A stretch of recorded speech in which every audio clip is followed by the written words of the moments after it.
अब बिहार न्यूज में स्वागत है आपका दोस्तों। मैं हूं फिरदौस गनी और आप देख रहे हैं केडीबी लाइव। दोस्तों आज हो चुका है 3 मार्च 2025। तो आज की पूरे बिहार की टॉप न्यूज लेकर आए हैं आपके लिए। वीडियो शुरू करने से पहले आपसे एक रिक्वेस्ट है कि अगर आप पहली बार इस चैनल पर आए हैं तो चैनल को सब्सक्राइब करके बेल आइकन को प्रेस कर दीजिए और साथ ही वीडियो को लाइक कर दीजिए, अपने दोस्तों के साथ शेयर भी कीजिए। तो चलिए चलते हैं आज की खबरों की ओर। दोस्तों आज बिहार न्यूज की शुरुआत सबसे पहले करेंगे कि बिहार विधानसभा चुनाव को लेकर के बिहार में सियासी सरगर्मी तेज हो गई है। इस बीच सियासी गलियारों में ये चर्चा खूब हो रही है कि नीतीश कुमार अपने बेटे निशांत कुमार की पॉलिटिकल लॉन्चिंग करने जा रहे हैं। यानी कि बिहार के मुख्यमंत्री नीतीश कुमार के बेटे निशांत कुमार भी अब पॉलिटिक्स खेलने जा रहे हैं। जब बताया जा रहा है कि निशांत कुमार का नालंदा की हरनौत विधानसभा सीट से चुनाव लड़ना लगभग तय माना जा चुका है। आपको बता दें कि नीतीश भी इस सीट से पहले चुनाव लड़ चुके हैं। जब बिहार के मुख्यमंत्री नीतीश कुमार हरनौत सीट से 4 बार विधानसभा चुनाव लड़ चुके हैं। सबसे पहले उन्होंने साल 1977 में यहां से चुनाव लड़ा था, जिसमें उन्हें हार का सामना करना पड़ा था। इसके बाद 1980 के चुनाव में भी उन्हें हरनौत में हार झेलनी पड़ी। फिर 1985 के चुनाव में उन्हें यहां से जीत मिली और वे विधानसभा पहुंचे। 1990 का चुनाव नीतीश ने नहीं लड़ा। 1995 में उन्हें फिर से यहां से जीत मिली। दोस्तों बिहार में इस साल विधानसभा चुनाव होने वाला है, लेकिन एनडीए में सब कुछ ठीक नहीं चल रहा है। शुक्रवार को बीजेपी नेताओं ने अलग अलग बयान देकर के बिहार की राजनीति में हलचल मचा दी। जब बिहार बीजेपी अध्यक्ष डॉक्टर दिलीप कुमार जायसवाल ने नीतीश कुमार के नेतृत्व में चुनाव लड़ने की बात कही, लेकिन बीजेपी के पोस्टरों से नीतीश का गायब होना सवाल खड़े कर रहा है। वहीं पर खबर आ रही है कि दिलीप जायसवाल के बयान से बीजेपी आलाकमान नाराज है। बीजेपी आलाकमान ने अचानक दोनों डिप्टी सीएम सम्राट चौधरी और विजय सिन्हा को दिल्ली तलब किया। आपको बता दूं कि बिहार बीजेपी प्रदेश अध्यक्ष डॉक्टर दिलीप जायसवाल ने कहा था कि सीएम चेहरा कौन होगा ये पार्लियामेंट्री बोर्ड तय करेगा, यानी कि संसदीय बोर्ड तय करेगा। हालांकि आगामी विधानसभा चुनाव नीतीश कुमार के नेतृत्व में ही लड़ा जाएगा। दरअसल बिहार विधानमंडल सत्र में शिरकत करने पहुंचे बीजेपी अध्यक्ष डॉक्टर दिलीप कुमार जायसवाल ने कहा है कि 2025 का चुनाव नीतीश कुमार के नेतृत्व में ही लड़ा जाएगा। मुख्यमंत्री के सवाल पर उन्होंने कहा है कि ये पार्लियामेंट्री बोर्ड तय करेगा। बिहार बीजेपी अध्यक्ष के इस बयान के बाद बिहार में सियासी भूचाल आ गया। बयान के कुछ देर बाद ही बीजेपी की ओर से एक पोस्टर जारी किया गया। इस पोस्टर में नीतीश कुमार गायब थे। सूत्रों के मुताबिक डॉक्टर दिलीप कुमार जायसवाल के इस बयान से आलाकमान नाराज बताए जा रहे हैं। दोस्तों बिहार में मौसम ने अचानक से बदलाव दिखा दिया है। जब पटना, बक्सर और फिर अन्य जिलों में हल्की बारिश और तेज हवाएं चली है, जिससे तापमान में उतार चढ़ाव दर्ज किया गया है। जब बारिश के बाद हवा में नमी बढ़ी और वायु प्रदूषण में कमी आई है। मौसम वैज्ञानिकों के अनुसार अगले 48 घंटे में न्यूनतम तापमान थोड़ी सी गिर सकती है, जबकि अधिकतम तापमान बढ़ने की संभावना है। वहीं पर मौसम वैज्ञानिकों का कहना है कि मार्च महीने में तापमान सामान्य से अधिक रह सकता है, जिससे गर्मी का असर तेजी से बढ़ेगा। अगले कुछ दिनों में दिन और रात के तापमान में उतार चढ़ाव भी जारी रहेगा। दोस्तों बिहार स्कूल एग्जामिनेशन बोर्ड यानी कि बीएसईबी ने 1 फरवरी से 15 फरवरी तक कक्षा 12वीं यानी कि इंटरमीडिएट की परीक्षा आयोजित की थी और अब छात्रों को इसके रिजल्ट का इंतजार है। बीएसईबी ने हाल ही में परीक्षा की प्रोविजनल आंसर की जारी की थी और कहा था कि छात्र आंसर की को लेकर के कोई डाउट होने पर बीएसईबी की आधिकारिक वेबसाइट objective.biharboardonline.com पर जाकर के 5 मार्च शाम 5 बजे तक अपनी आपत्ति दर्ज करवा सकते हैं। आमतौर पर बीएसईबी मार्च में ही इंटर का रिजल्ट जारी करता है। अगर पिछले साल की बात करें तो फिर यहाँ पर 12वीं का रिजल्ट 23 मार्च को जारी कर दिया था, जबकि साल 2023 में रिजल्ट 21 मार्च को जारी किया गया था। ऐसे में माना जा रहा है कि इस बार भी सभी स्ट्रीम यानी कि साइंस, आर्ट्स, केमिस्ट्री के, कॉमर्स के रिजल्ट की घोषणा 20 मार्च से 25 मार्च के बीच हो सकती है। जबकि रिजल्ट जारी हो जाए तो फिर छात्र उसे वेबसाइट के माध्यम से वेबसाइट result.biharboardonline.com और biharboardonline.bihar.gov.com पर जाकर के .in पर जाकर के रिजल्ट देख सकते हैं। दोस्तों बिहार सरकार ने शिक्षा व्यवस्था में सुधार लाने के उद्देश्य से एक महत्वपूर्ण कदम उठाया है। अब बिहार के सभी स्कूलों में शिक्षकों की प्रतिनियुक्ति भी उनके ट्रांसफर पोस्टिंग के समान ही की जाएगी। इस दिशा में राज्य मुख्यालय ने सभी जिलों के जिला शिक्षा पदाधिकारियों को निर्देश जारी कर दिया है और उन्हें इस कार्य के लिए विशेष शक्तियां प्रदान की है। ये कदम बिहार में शिक्षा की गुणवत्ता को बेहतर बनाने और फिर शिक्षकों की संतुलित वितरण को सुनिश्चित करने की दिशा में एक सकारात्मक पहल माना जा रहा है। शिक्षकों की प्रतिनियुक्ति का मुख्य उद्देश्य उन विद्यालयों में शिक्षकों की तैनाती करना है जहां पर शिक्षक की कमी है। ये सुनिश्चित किया जाएगा कि प्रतिनियुक्ति केवल उन्हीं विद्यालयों में की जाए जहां कोई भी शिक्षक नहीं है या फिर जहां शिक्षक की नियुक्ति के बाद भी शिक्षा प्रक्रिया बाधित हो रही है। एक कदम यह सुनिश्चित करेगा कि शिक्षा व्यवस्था में कोई भी विद्यालय शिक्षकों की कमी के कारण प्रभावित ना हो और फिर हर विद्यार्थी को गुणवत्तापूर्ण शिक्षा मिल सके। दोस्तों, बिहार के मुख्यमंत्री नीतीश कुमार लगातार एक चीज को लेकर के काफी बातचीत करते हुए नजर आते हैं, जब वह चीज है कानून व्यवस्था। अब इसी को लेकर के एक बार फिर से बिहार के सीएम यानी कि बिहार के मुख्यमंत्री नीतीश कुमार ने बड़ा निर्णय लिया है। दरअसल मुख्यमंत्री नीतीश कुमार ने कहा है कि अपराध नियंत्रण में किसी प्रकार की कोताही ना हो।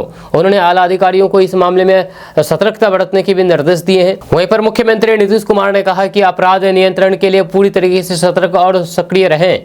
जब पुलिस गश्ते में किसी प्रकार की कोताही ना हो, पर्व त्योहारों को देखते हुए असामाजिक तत्वों पर कड़ी निगरानी रखें। मद्य निषेध की समीक्षा के दौरान मुख्यमंत्री ने अधिकारियों को निर्देश देते हुए कहा कि मद्य निषेध को प्रभावी ढंग से लागू करने के लिए समुचित कार्रवाई सुनिश्चित की जाए। वहीं पर उन्होंने कहा कि शराबबंदी के पहले लोग शराब पीकर के अपनी सारी कमाई उड़ा देते थे, आज वही पैसा दूसरे काम में लग रहा है, जैसे उनके परिवार की आर्थिक स्थिति में सुधार हो रहा है, समाज में शांति और फिर भाईचारे का माहौल बना है। जब शराबबंदी से पुरुष और महिलाएं दोनों खुश है। दोस्तों, बिहार में रजिस्ट्री के नियमों को बदल करके अब इस पूरी प्रक्रिया को पेपरलेस बना दिया गया है। बाकी चीज़ों की तरह रजिस्ट्री को भी ऑनलाइन कर दिया गया है। जी हाँ, ऐसे में अब जमीन रजिस्ट्री के लिए कचहरी के चक्कर लगाने के बजाय आप बिना किसी झंझट के जमीन की खरीद बिक्री कर सकते हैं। ऐसा करने से जमीन रजिस्ट्री में लोगों को होने वाली दिक्कतों से अब निजात मिल सकेगी। जमीन रजिस्ट्री की ये प्रक्रिया प्रारंभिक चरण में केवल 4 रजिस्ट्री कचहरी में ही शुरू की गई है।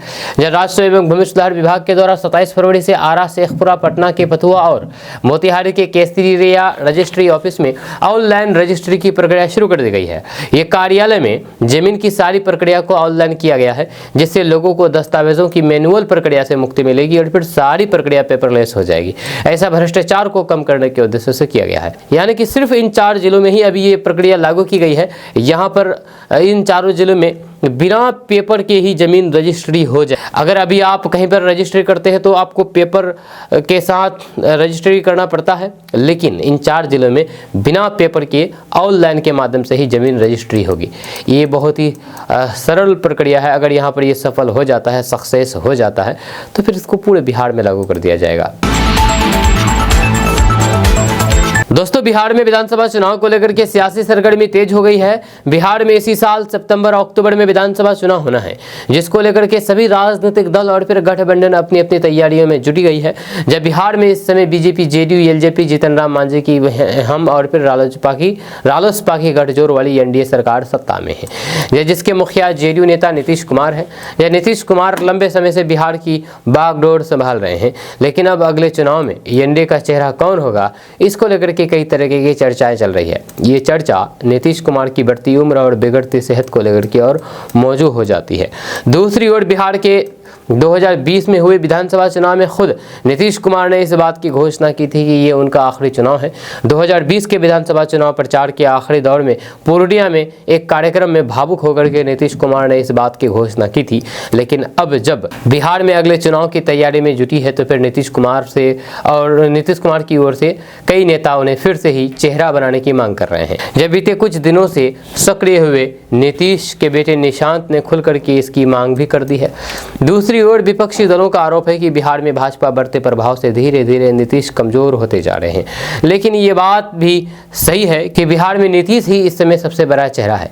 उन्हें दरकिनार करना इतना आसान नहीं है। विपक्षी दलों के सवाल पर अभी एनडीए ने आधिकारिक तौर पर कुछ नहीं कहा है, लेकिन बिहार में एनडीए के घटक दल लोजपा नेता चिराग पासवान ने शनिवार को इस मामले में पत्ते खोल दिए। चिराग पासवान ने कहा कि बिहार में एनडीए एकजुट है, सभी सीटें जीतेंगी और नीतीश जी के नेतृत्व मजबूती से खड़ा है। उन्हीं के मार्गदर्शन में चुनाव होगा और बिहार के सभी सीट पर एनडीए का कब्जा होगा। चिराग पासवान ने आगे कहा है कि विपक्ष बौखलाए हुए है, जब बौखलाहट में तरह तरह की अफवाह फैला रही है। खुद आरजेडी और कांग्रेस पार्टी के लोग किधर जाएंगे, उनकी खुद की कोई खबर नहीं है, जब वे किस बौखलाहट में एनडीए को तोड़ने की बात कर रहे हैं। हम लोग 5 पार्टी एक हैं और एक रहेंगे।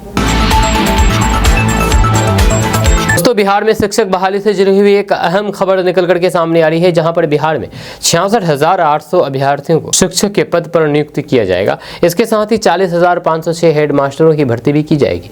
ये प्रक्रिया बिहार पब्लिक सर्विस कमीशन यानी कि बीपीएससी द्वारा चलाई जा रही है और फिर इसका उद्देश्य बिहार के सरकारी स्कूलों में शिक्षकों की कमी को पूरा करना है। दरअसल बिहार में हेड टीचर के लिए पहले से ही एक बड़ी वैकेंसी निकाली गई थी। इस भर्ती के लिए आवेदन प्रक्रिया मार्च 2022 से शुरू हुई थी और फिर परीक्षा का आयोजन दिसंबर 2022 में होना था। हालांकि कुछ वजह से इस प्रक्रिया में देरी हुई। पटना हाईकोर्ट ने इस भर्ती पर रोक लगा दी थी, जिसके चलते नए नियमावली जारी करने का आदेश दिया गया था। अब यह प्रक्रिया फिर से गति पकड़ रही है। अगर आप किसान हैं तो आपके लिए एक खबर है, क्योंकि 2025-26 में गेहूं की अधिप्राप्ति 2425 रुपये प्रति क्विंटल की दर से खरीदारी होगी। जहां एफपीओ के माध्यम से गेहूं की खरीदारी की जाएगी। इसके लिए 151 क्रय केंद्र खोले जाएंगे, जहां पर 1 अप्रैल से 15 जून तक खरीदारी की जाएगी। ये बातें भारतीय खाद्य निगम क्षेत्रीय कार्यालय पटना की ओर से कही गई है। कहा गया है कि एफपीओ अपने सदस्य किसानों को भारतीय खाद्य निगम के गेहूं खरीद की अधिप्राप्ति पर लाने के लिए प्रेरित करें। या किसानों के खाते में उसी दिन समर्थन मूल्य 2425 रुपये प्रति क्विंटल के हिसाब से भुगतान कर दिया जाएगा तथा संबंधित किसान उत्पादक संगठन यानी कि एफपीओ को सरकार की भागीदारी करने की फलस्वरूप 27 रुपये प्रति क्विंटल के हिसाब से कमीशन भी दिया जाएगा। वहीं पर गेहूं की उत्पादकता को देखते हुए अधिक उत्पादन करने वाले जिलों जैसे कि रोहतास, मुजफ्फरपुर, पूर्वी चंपारण, बक्सर, भोजपुर, सिवान, सारण, गया, नालंदा, समस्तीपुर, सीतामढ़ी, सासाराम, गोपालगंज, औरंगाबाद, बेगूसराय, पटना, दरभंगा इत्यादि जिलों में सबसे अधिक केंद्र स्थापित किए गए हैं। दोस्तों, बिहार सरकार ने बिहार के लोगों के लिए जमीन से संबंधित कोई भी काम करने के लिए बहुत ही आसान कर दिया है। अब बिहार के कोई भी नागरिक वसुधा केंद्र में जाकर के जमीन से संबंधित सभी काम कर सकते हैं। इससे न केवल सरकारी दफ्तरों के चक्कर लगाने से मुक्ति मिलेगी, बल्कि समय की भी बचत होगी। इस वसुधा केंद्र में पंजी 2 देखने की सुविधा मिलेगी, वहीं पर लगान भुगतान की भी सुविधा मिलेगी। इस सेवा के माध्यम से आप अपने जमीन का लगान भी जमा कर सकते हैं। इसको लेकर के विभाग के द्वारा दिशा निर्देश जारी कर दिया गया है। वहीं पर SMS अलर्ट की भी सुविधा मिलेगी। वहीं पर भू मापी के लिए ऑनलाइन आवेदन करने की भी सुविधा मिलेगी वसुधा केंद्र में। वहीं पर परिमार्जन के लिए ऑनलाइन आवेदन करने का भी आपको सुविधा दिया जाएगा। वहीं पर दाखिल खारिज आवेदन जमा करने की भी सुविधा यहीं पर मिलेगी। भूमि स्वामित्व प्रमाण पत्र यानी कि LPC प्राप्त करने के लिए आवेदन भी यहाँ से आप कर सकते हैं। इस तरीके की सुविधा आप वसुधा केंद्र के माध्यम से ले सकते हैं।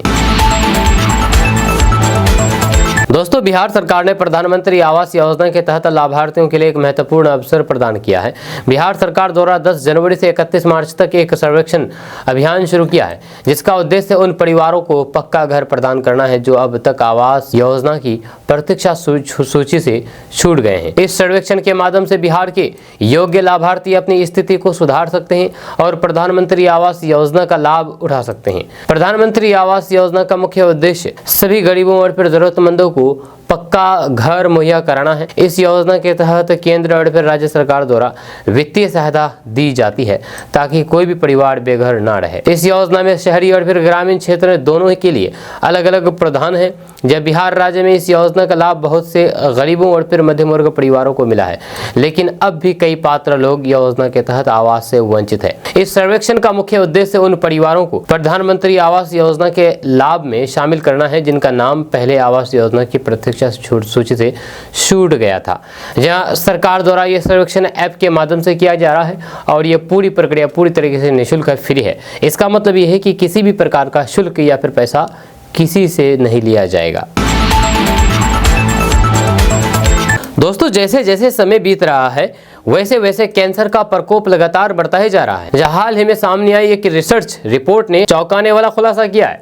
देश में मौत का एक बड़ा कारण ये बीमारी बनती जा रही है।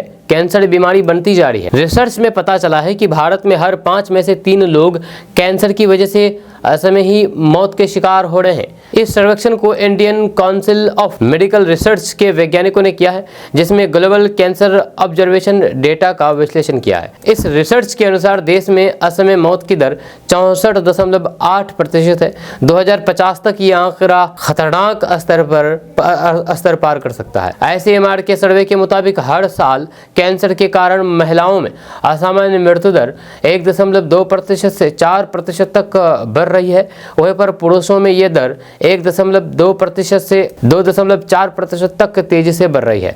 डॉक्टरों का कहना है कि भारत में कैंसर से होने वाली मौतों की दर इतनी ज़्यादा होने की कई वजह है। इसमें से सबसे अहम है बीमारी का देर से पता चलना और सही समय पर उचित इलाज ना मिल पाना। वहीं पर ग्लोबल कैंसर ऑब्जर्वेटरी के आंकड़ों के अनुसार international agency for research on cancer और वर्ल्ड हेल्थ ऑर्गेनाइजेशन की एक स्टडी में पाया गया है कि भारत में कैंसर के कारण असमय मौत का आंकड़ा 2000 में 4.9 लाख था, जो कि 2022 में बढ़कर के 9,17,000 पहुंच गया, यानी कि इसमें 87% की वृद्धि हुई है। खास तौर पर महिलाओं में स्तन कैंसर का प्रकोप सबसे ज्यादा है। महिलाएं स्तन कैंसर से सबसे ज्यादा इस दुनिया को छोड़ रही है। करीब 13.8% नए कैंसर मरीज इस बीमारी की चपेट में है। इसके बाद oral cancer 10.3%, cervical cancer 9.2%, respiratory cancer 5.8% और बाकी कई तरह के कैंसर है। वहीं पर पुरुषों में ओरल कैंसर सबसे ज्यादा पाया जाता है। नए मामले में 15.6% मरीज इस बीमारी से पीड़ित हैं। जहाँ श्वसन तंत्र के कैंसर से 8.5% मरीज इस कैंसर से पीड़ित हो रहे हैं। दोस्तों, बिहार में 8वीं पास उम्मीदवारों के लिए सरकारी नौकरी का एक सुनहरा मौका सामने आया है। पटना हाईकोर्ट ने ग्रुप सी के तहत रेगुलर मजदूर के पदों पर भर्ती के लिए आधिकारिक विज्ञापन जारी किया है। यह भर्ती उन सभी लोगों के लिए है जिन्होंने 8वीं पास की है और सरकारी नौकरी की तलाश में है। इस भर्ती के तहत कुल विभिन्न पदों की पर नियुक्ति की जाएगी, जिनमें उम्मीदवारों को 40,000 रुपए तक की सैलरी दी जा सकती है। जब पटना हाईकोर्ट द्वारा जारी भर्ती अधिसूचना के अनुसार इच्छुक उम्मीदवार 17 फरवरी 2025 से ऑनलाइन आवेदन कर सकते हैं। आवेदन की अंतिम तिथि 18 मार्च 2025 तक है। उम्मीदवारों को आवेदन शुल्क का भुगतान 20 मार्च 2025 तक करना होगा। ये भर्ती प्रक्रिया पूरी तरीके से ऑनलाइन होगी और उम्मीदवारों को पटना हाईकोर्ट की ऑफिशियल वेबसाइट patnahighcourt.jb.in पर जाकर के आवेदन करना होगा। दोस्तों, बहुत से लोग कब्ज की समस्या से जूझ रहे हैं, तो अभी हम इस खबर में सेहत की बात करते हैं और सेहत की बात में कब्ज की बात करते हैं। तो कब्ज की समस्या हर मौसम में कष्टकारी होती है, जब कई लोगों को कब्ज होने से जीना मुहाल हो जाता है। इस स्थिति को क्रोनिक कब्ज कहते हैं। इस परेशानी का सबसे कारण फाइबर और पानी कम सेवन, ऑयली मसालेदार फूड का ज्यादा सेवन आदि। आपको बता दें कि जब हम खाना खाते हैं तो फिर ये छोटी आंत में पहुंचता है। इस जगह भोजन को तोड़ा जाता है। जहाँ इसको तोड़ने के लिए लिवर और पेट से कई एंजाइम और केमिकल निकलते हैं। इससे शरीर को आवश्यक पोषक तत्व मिलते हैं। ये सभी तत्व एनर्जी बनाते हैं, लेकिन जब हम खराब भोजन करते हैं तो आंत में ठीक से पचता नहीं है, जिससे पेट में गंदगी जमने लगती है। जब कुछ दिनों तक पेट में गंदगी रहने से भारी कॉन्स्टिपेशन होने का जोखिम होता है, जिससे गैस और ब्लोटिंग की समस्या भी बढ़ जाती है। यही समस्या कई बार पाइल्स का भी कारण बन सकती है। इस समस्या से निजात के लिए लोग तमाम चीज़ों का सेवन करते हैं, लेकिन एक फल अधिक फायदेमंद हो सकता है। अब सवाल है कि आखिर कब्ज की समस्या में सबसे कारगर फल कौन सा है, कैसे दूर कर सकते हैं इस कब्ज को, ये भी सवाल है। तो इस बारे में सीनियर डॉक्टर खुशबू शर्मा ने बात कही है। आपको बता दूं कि डाइटिशियन खुशबू शर्मा के मुताबिक कब्ज की समस्या होने केले का सेवन अधिक फायदेमंद है। दरअसल केले में प्रीबायोटिक फाइबर होता है जो लाभकारी आंत बैक्टीरिया के विकास को बढ़ावा देता है। ये बैक्टीरिया पाचन तंत्र को स्वस्थ बनाए रखने में भूमिका निभाते हैं, जिससे मल त्यागने में आसानी होती है और फिर आपको कब्ज से राहत मिल सकती है। जब केले में मौजूद विटामिन की बात करें तो फिर इसमें विटामिन ए, विटामिन सी और विटामिन B6 होता है। बात करें मिनरल्स की तो इसमें पोटेशियम, मैग्नीशियम और मैग्नीज मौजूद होते हैं। जब इसमें फाइबर भरपूर होता है जो कि पाचन तंत्र में सुधार करता है।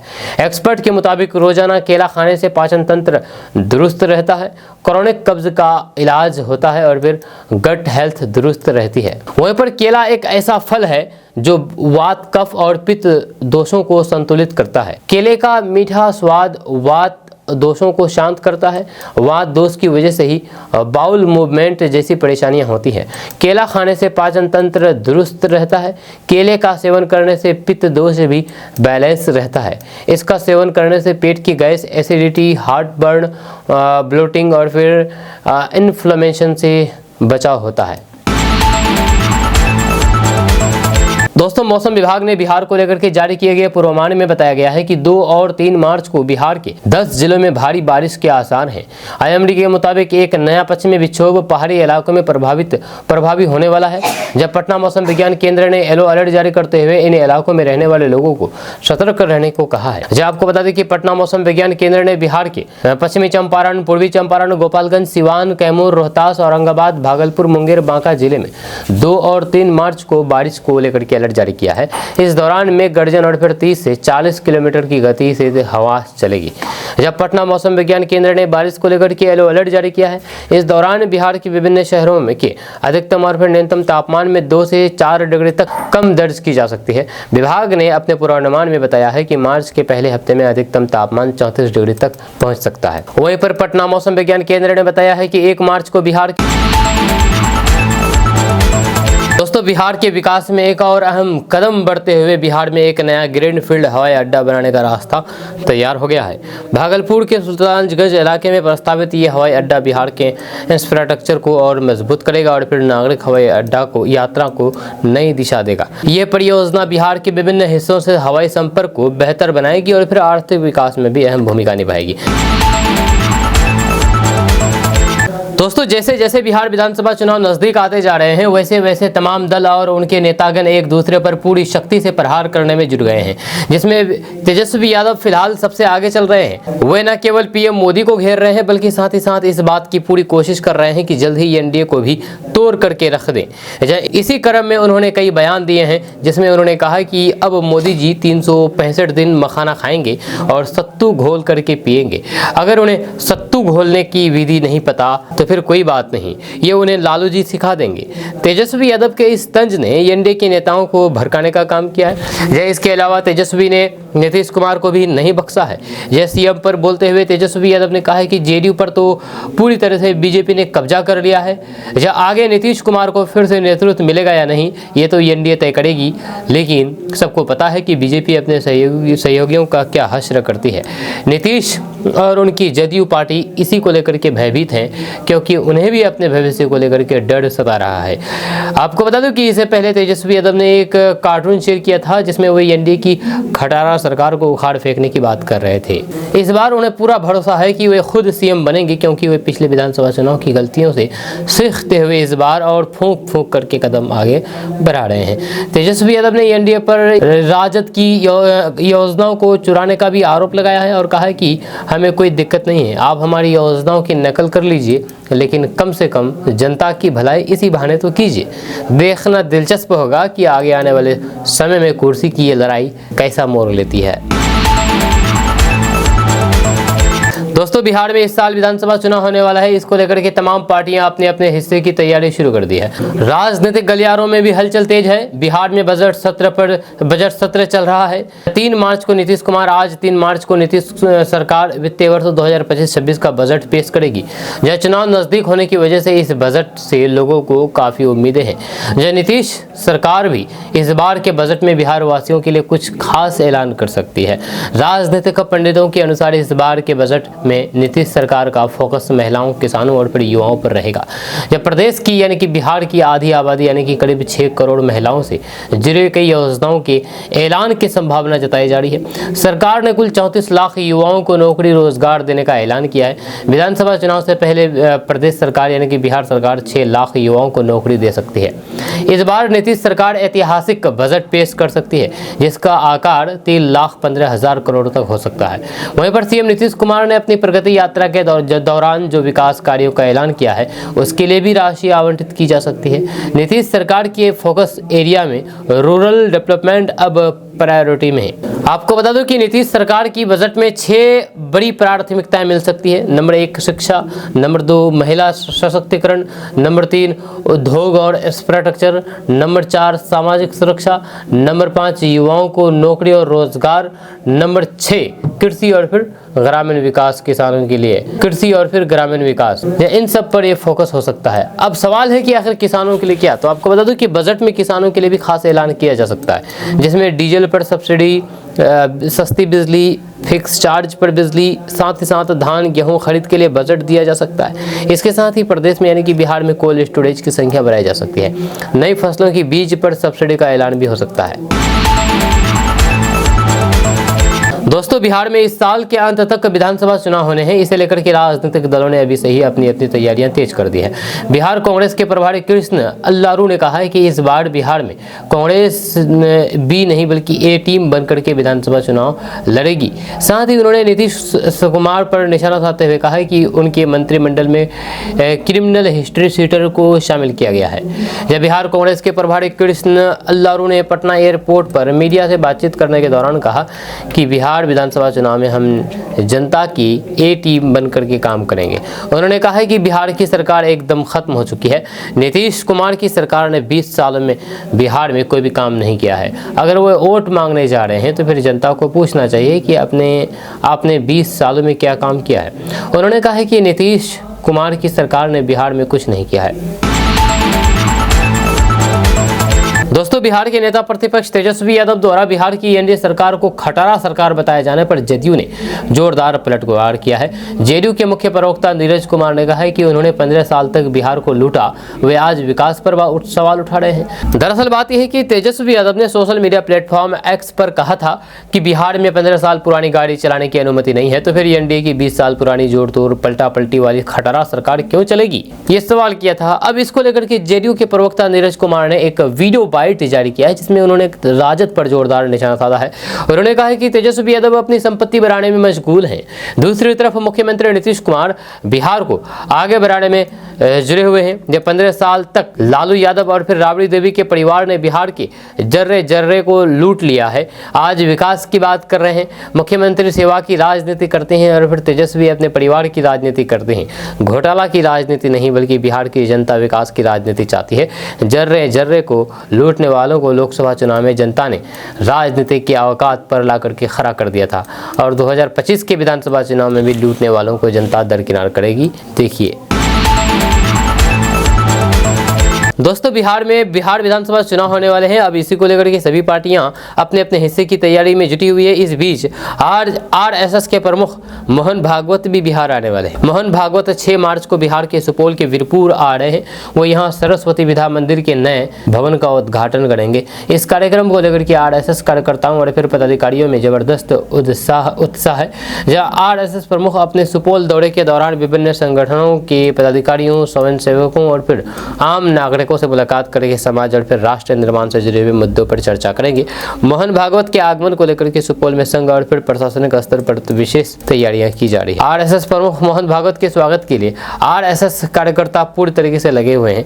इससे पहले मोहन भागवत का यह दौरा 2020 में तय था, लेकिन अचानक कोरोना महामारी आने के कारण दौरा स्थगित कर दिया था। अब 4 साल बाद मोहन भागवत यहाँ पर आ रहे हैं। दोस्तों, मशहूर पूर्व आईपीएस अधिकारी शिवदीप लांडे ने अपने रुख पर चल रही अटकलों पर विराम लगा दिया है।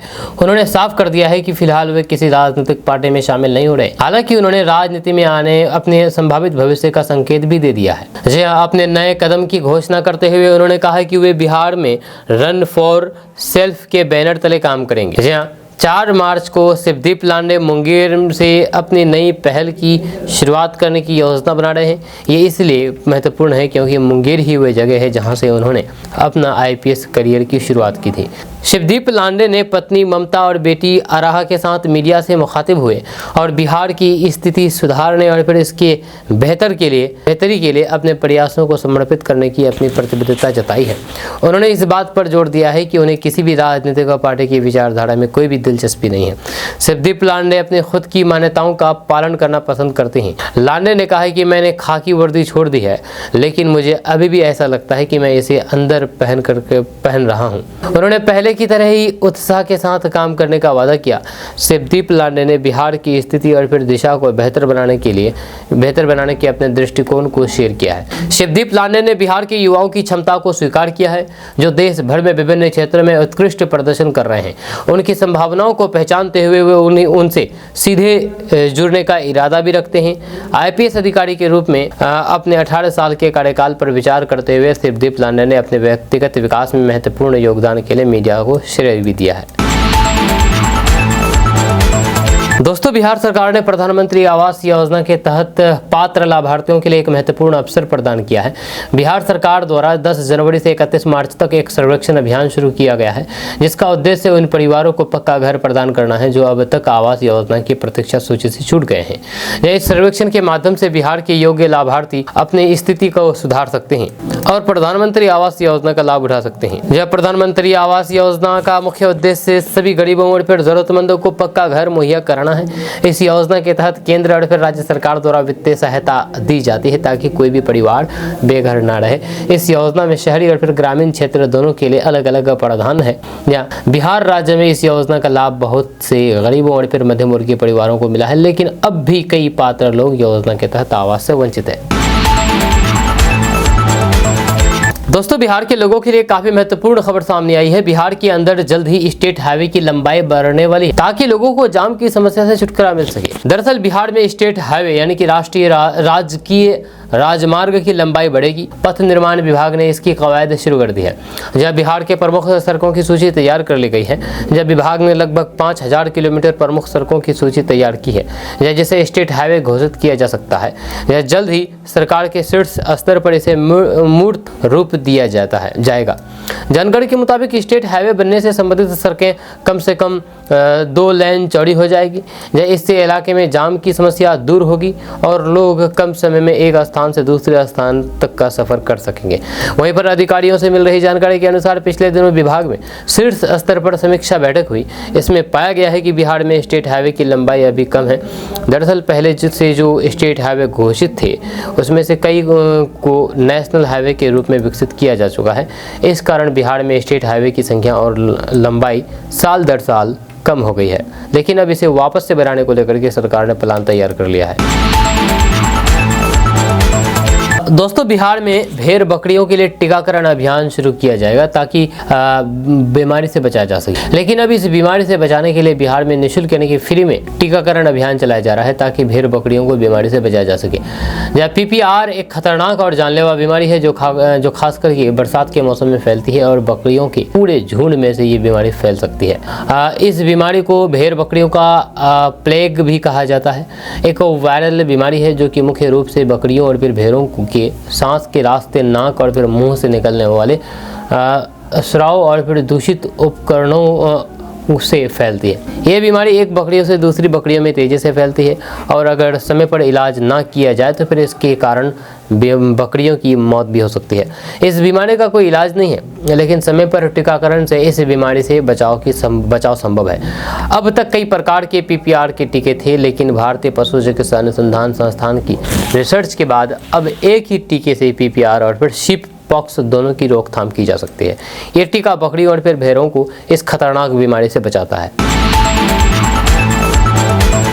दोस्तों, बिहार समाज कल्याण विभाग 11 जिलों में नया 1 स्टॉप सेंटर खोलेगा। जहां नए सेंटर के लिए जमीन चिन्हित करने का निर्देश मुजफ्फरपुर, गया, पूर्वी चंपारण, पश्चिमी चंपारण, पूर्णिया, कटिहार, रोहतास, मधुबनी, कैमूर, औरंगाबाद, जमुई के DSP को भेज दिया गया है, ताकि जल्द सेंटर का निर्माण हो सके। सरकार 1 स्टॉप सेंटर के माध्यम से हिंसा से पीड़ित महिलाओं एवं किशोरियों को एक ही छत के नीचे परामर्श, कानूनी सलाह, पुलिस, स्वास्थ्य संबंधित सहायता उपलब्ध कराना है। वर्तमान में लगभग सभी जिलों में सेंटर का संचालन किया जा रहा है, जहां हर दिन महिलाओं पर होने वाले हिंसा मामले का निपटारा होता है। 1 स्टॉप सेंटर में किसी भी तरीके की हिंसा से पीड़ित महिलाओं और फिर किशोरियों को हर तरह की सुविधा दी जाती है। यहाँ के बाद मामले की छानबीन की जिम्मेदारी भी 1 स्टॉप सेंटर की हो जाती है।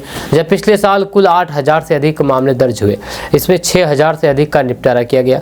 वहीं पर आंकड़े को देखें तो फिर घरेलू हिंसा के मामले सबसे अधिक 5615 है, जिसमें दहेज, तस्करी, दूसरी शादी, बाल विवाह और फिर कार्यस्थल पर छेड़छाड़ के मामले सबसे अधिक है। वहीं पर वन स्टॉप सेंटर और स्थानीय थाने में पहुंचने वाले मामलों में घरेलू हिंसा के मामले सबसे अधिक दर्ज हो रहे हैं। विभाग के माध्यम से घरेलू हिंसा रोकने और फिर महिलाओं को जागरूक करने के लिए अभियान चलाया जा रहा है। दोस्तों, बागेश्वर धाम के पीठाधीश्वर धीरेन्द्र कृष्ण शास्त्री फिर से बिहार के दौरे पर आने वाले हैं। जी हाँ, इस बार वे 6 दिनों तक हनुमत कथा करने के साथ साथ दरबार सजाएंगे। बागेश्वर बाबा के आगमन को लेकर की तैयारियां तेज कर दी गई है। जी आपको बता दूं कि आचार्य धीरेन्द्र कृष्ण शास्त्री इस बार बिहार के गोपालगंज जिले में आने वाले हैं। यही 6 से लेकर के 10 मार्च तक का बागेश्वर धाम के पीठाधीश्वर धीरेन्द्र कृष्ण शास्त्री गोपालगंज रामनगर में आयोजित हनुमत कथा करेंगे। 6 दिनों के इस कार्यक्रम में अयोध्या, मथुरा, वृंदावन के संत भी शामिल होंगे। आचार्य धीरेन्द्र कृष्ण शास्त्री ने खुद सोशल मीडिया पर वीडियो क्लिप जारी करके ये जानकारी दी है। आपको बता दें कि गोपालगंज के रामनगर में आया आचार्य धीरेन्द्र कृष्ण शास्त्री कार्यक्रम को लेकर के तैयारी युद्ध स्तर पर चल रही है। रामनगर में यज्ञ मंडप, यज्ञशाला के साथ साथ भव्य और फिर काफी बड़े पंडाल के निर्माण का कार्य जोर शोर से चल रहा है।